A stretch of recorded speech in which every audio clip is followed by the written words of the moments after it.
Hello everyone. We are actually studying advanced Java and now we learn JDBC. Let us introduce to JDBC. JDBC stands for Java Database Connectivity. JDBC is a Java application program interface to connect and execute the query with the database. It is a part of Java SE. SE is a standard edition. JDBC API uses JDBC drivers to connect with the database. There are four types of JDBC drivers. The first, JDBC ODBC bridge driver. Second, native driver. Third, network protocol driver. And last is theme driver. So now in these four types of JDBC drivers, first two, that is JDBC ODBC bridge driver and native drivers, are actually outdated. But nowadays the people are using only a theme driver as well as the network protocol driver as and when it is required. We can see JDBC API to access tabular data stored in any relational database. So if we have a database, maybe in the MySQL, maybe in the MS Access, maybe any type of database that will be a relational database, so that type of tabular data we can use in JDBC API. So that will be accessed by this application, that is Java-based database connectivity. The API which we can save or update, delete or fetch the data from the database. So it is like open database connectivity, that is the ODBC, open database connectivity, which is provided by the Microsoft. So the figure at the right hand side, it shows the exactly working of JDBC. So JDBC API is at the upper side where the Java application is residing in the computer, and there may be JDBC drivers which will connect you towards the database as well as Java application. So now the application programming interface, which is at the front end, that is a part of our Java application, and that will be get connected with the database with the help of the drivers. So instead of four types of JDBC drivers, we have to use the network protocol driver and theme driver. The first two drivers are nowadays they are not in working stage. Why should we use JDBC? Now, before JDBC, the ODBC API was the database, and before JDBC, ODBC was in use to connect and execute the query within the database. Now, the API with the help of ODBC drivers which are written in the C language, that C language we know that it is a platform dependent and unsecured. So in this way, the Java is a perfectly object oriented language, so as they have developed its own API, that is JDBC API. Now we can use the JDBC API to handle these databases using the Java program, and can be performing some different tasks or activities. Now JDBC API, which is in turn used for the Java applications nowadays because they are written in the Java language. So it will perform some activities. The first activity is to connect to the database. Then second is the execute queries and update statements to the database. And third, that will retrieve the result received from the database. So all these activities with the connection of the database, as well as how to execute the queries, update the statements, maybe insert, delete, modify, etc. That type of statements which we can develop the different applications in the Java, and those applications may result some retrieval of the results which will received from the database. But what is the API? The API, that is the application programming interface, is a particularly a document that contains a description of all the features of a product or software. This will represent classes and interfaces that software programs can follow to communicate with each other. So application programming interface can be created for applications or libraries or for operating systems also. So as we know that, what is this API? API is an interface between user as well as the application. So this interface, which will be represented some classes and interfaces or some types of controls that will be developed to get the exact results from the application, those all different controls will be provided on the front end tool, that is the on the application, which application the user will work on. So this will be created for our applications or libraries or an operating system also. What is JDBC? The JDBC stands for Java Database Connectivity. So which is a standard Java API for database independent connectivity between the Java programming language and a wide range of databases. Now, what type of wide range of databases we can connect with this Java application? For example, we can connect MS Access, that is Microsoft Access database. We can connect MS MySQL. We can connect Oracle database or any different database which can be accessible with the Java and compatible with the Java application. So this database independent connectivity will be done by the JDBC.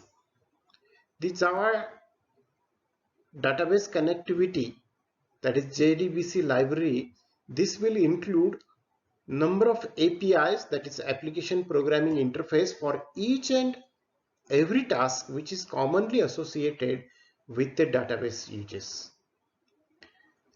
What is that? The making a connection to the database. So this is a first task. Next, that will be used to create SQL or MySQL statements that will be used for executing that SQL or MySQL queries in the database and viewing and modifying the resulting records. So all this library, JDBC library, which will include the application programming interface, that will be given some different tasks which are associated with the database uses. Making of the connection, creating SQL statements or MySQL statements, executing SQL or MySQL queries, and viewing and modifying the resulting records. Fundamentally, JDBC is a specification that provides a complete set of interfaces that allows for portable access to an underlying database. Java can be used to write different types of executables. So where we can use this JDBC specification that will provide some specific task, a complete set of interfaces. This will allow the portable access to different databases. So for example, the Java applications, Java applets, Java servlets, Java server pages, that is JSPs, and enterprise Java beans. All of these different executables are able to use JDBC driver to access the database and take the advantages of stored data. Now we use the database moreover for the different types of applications. For these all different things which will be underlying the database, all the different executables which will be able to use these JDBC drivers. So JDBC provides the same capabilities as ODBC, allowing Java programs to contain database independent code. So JDBC, it will provide some of the capabilities of ODBC also. So what is this JDBC architecture? The JDBC API, it will support both 2-tier and 3-tier processing models for database access, but in general, JDBC architecture consists of 2 layers. These are 2 layers. The first layer is a JDBC API that will provide the application to JDBC manager connection, and second, that is the JDBC driver API that will support the JDBC manager to driver connection. So most of these architectures view the JDBC architecture which will support this 2-tier or 3-tier processing models, and it will consist of 2 layers. Most of the time the JDBC API, that is the application to JDBC manager connection, will be used as a layer. Now the JDBC API, this will use as a driver manager and database specific drivers to provide transparently connectivity to heterogeneous databases. So we know that in computer science or computer field, there are so many databases which are actually existed, that we can call it as a heterogeneous databases. So for example, MySQL is different, NoSQL is different, Oracle database is different, Access is different. Any number of applications are having different databases, even though many databases are old, like COBOL, like Cobra.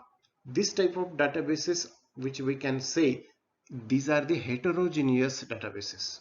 So the JDBC driver, that will ensure the correct driver which is used to access each of data resources.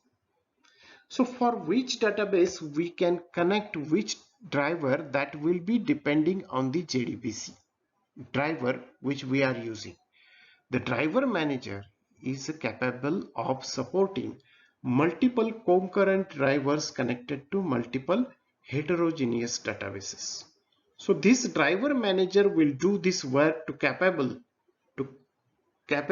this supporting multiple number of drivers that will be connected to multiple databases. So this is a architectural diagram. So following is the architectural diagram which will show the location of driver manager which with respect to JDBC drivers and the Java application. Now at the upper side, the Java application is there, and the JDBC API, that will be an application programming interface, is given there. The JDBC driver manager, that will help us to connect this Java application as well as JDBC API to connect with all the different drivers, and those drivers which are actually connect with different databases. Like see here at the left hand side, the figure shows that the Oracle data. So JDBC driver for Oracle, that will be connect to the JDBC API or Java application. The second, SQL server. So the driver, JDBC driver, this will be compatible with the SQL Server as well as our Java application. The next is a JDBC driver which will be used for ODBC data source, in the sense that it was the old data. This old database connectivity will be done with this one of the driver. So any number of drivers which will be get connected with our Java applications, which will be based on the which type of database you are using for our Java application at the backend. Let us see the common JDBC components.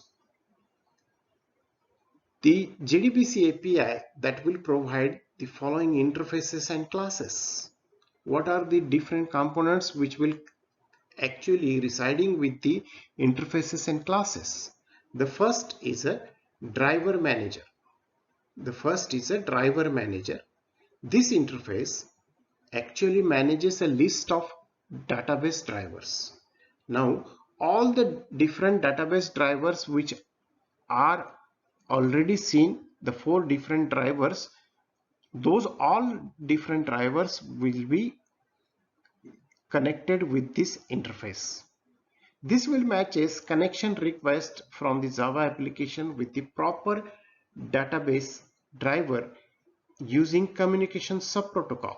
So that will be connection request will be done with the proper database driver using the communication subprotocol. So this is very important thing, that communication subprotocol is used to connect our application with the particularly database. The first driver that will recognize the certain subprotocol under JDBC that will be used to establish a database connection. So to connect with the database, that what type of database is there, this device manager plays a vital role, and that will communicated with the communication subprotocol. So this subprotocol that will recognize that what type of database is there and how the connection will be set. So that will be the component driver manager will do this work. The next is a driver. This interface handles the communication with the database server. This interface actually interact directly with the driver object, and instead you use driver manager object which manages object of this type. It also abstracts the details associated with working with driver. Now this driver will handle the communication between the database server as well as your application. Now you can use the driver manager object that will manages all the object of this type, and that the abstract will be associated with the working with the driver object. The next very important component is a connection. So this is the interface with all the method for contacting a database. This connection object represents communication context, that is all communication with database is through connection object only. So what is this connection? This component which will be the interface all the methods for contacting any of the database, maybe Oracle database, maybe MySQL database, maybe ODBC, maybe any SQL Server database. So this connection will do the give or some methods will be contacted with the database. The next is a statement. Next component is a statement component that you can use objects created from this interface to submit the SQL statements to the database, and some derived interfaces accept parameters in addition to executing stored procedures. So many times we require to fire some SQL statements to get the information from the database, and this information which will be required for any reporting or any inputting for the interface which is designed at the user end, and this will be done with the statement. So this may be always a SQL statement, and it will accept the number of parameters which will addition to executing the store procedures. So those statements which can be happened with the SQL statements like select statements, so that is the DDL statements, DML statement, DSCL statements, and DSL statements, which are the SQL statements. The next is a result set component. So this is also very important. These objects hold data retrieved from the database after you execute an SQL query using statement object. This will act as an iterator to allow you to move through its data. So result set, this will hold some data which is actually retrieved from the SQL statement and the SQL query which is fired by the user towards the objects, and that will allow you to move through this data which is actually retrieved by the SQL query. So the next component is a SQL exception. So this class handles any errors that will occur in a database application. So if there will be any exception, there will be any errors that will be handled with this SQL exception class. So those are the common JDBC components, very important. That is driver manager, driver connection, statement, result set, and SQL exception. Thank you. Thank you very much for watching. Stay safe, stay healthy, and stay home. Thank you.